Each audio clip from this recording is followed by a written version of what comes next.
Sir, I would like to know whether the government also considers to have certain green guidelines for every plant in this behalf.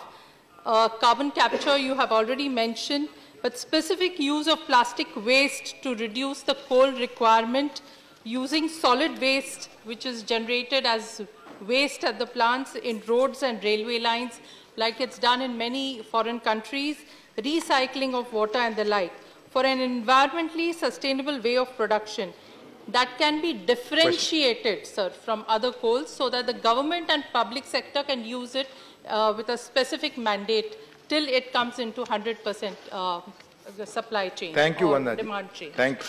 So again, a very good suggestion for action by the honourable member. And let me say this, that it's not easy to mandate a universal formula, if you will, in terms of what is the input material that every plant you should use, because every plant has its own makeup. So for example, you have some plants based on electric arc furnace, you have other plants that are based on blast furnace or BOF, some that use DRI process with pulverized coal injection. So every plant has its own system. But certainly, as a category, we are looking at raw materials in terms of resource efficiency, and let me just give you a few examples.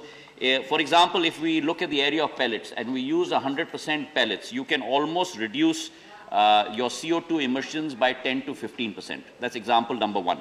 Number two, if you look at scrap, as I mentioned, you can lower CO2 emissions by 85%, and as I mentioned to you, we are using 30 million tons of scrap today in India as we speak. We're one of the countries that are on the forefront of using so much scrap compared to the rest of the world.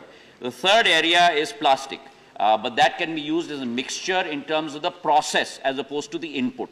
And the fourth, which is very important, is beneficiation of iron ore. If you beneficiate iron ore, if you have a 1% increase in Fe content, you can lower the coke requirement by almost about 1%.